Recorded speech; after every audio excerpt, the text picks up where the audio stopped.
Welcome once more to our studies in the Shorter Catechism. We have looked so far at what the Shorter Catechism has taught about God, what then it has taught about what God has done in creation, and what He does in providence, in providing for the world that He has made. Now, as we begin a new section, questions 13 to 19, we are going to be looking at the subject of sin. Of course, sin is something that won't be very popular, but it is something that's truly important for us to consider. John Calvin, who's the great French reformer, in many ways seen as the father of Presbyterianism, he says that true wisdom normally includes two parts: a knowledge of God and a knowledge of ourselves. And we only have a full knowledge of ourselves when we understand the sin that we have. So this will be challenging, but such an important section of studies to help us to understand ourselves. So question 13 asks the question, did our first parents continue in the estate wherein they were created? And the estate that they were created was that estate of a good relationship with God, an estate where they were sinless, they lived in paradise, they had perfect harmony and peace in their lives. They lived in a flawless world. Did our first parents continue in the estate wherein they were created?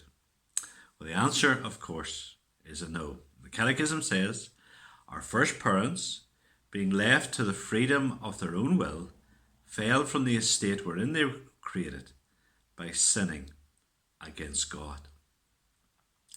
Our first parents, that's of course Adam and Eve. We all come from Adam and Eve, and because we come from Adam and Eve, that relates to us, and we'll see a bit more about that in future catechisms.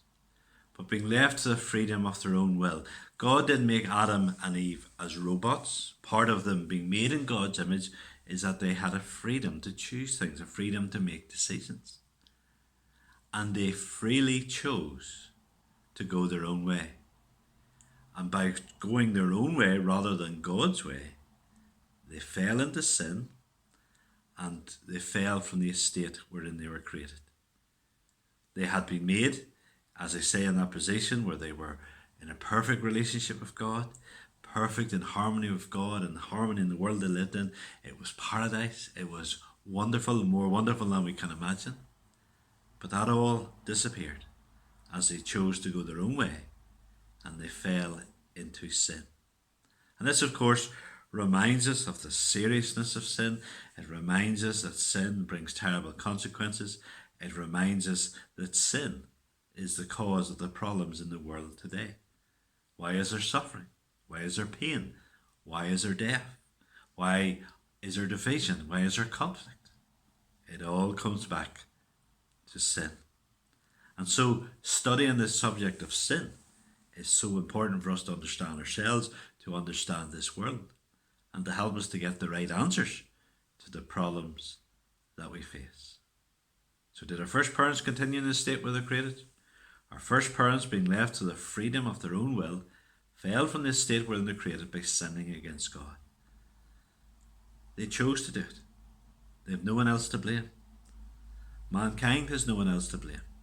For the problems of this world, we can't blame God. We have to blame ourselves.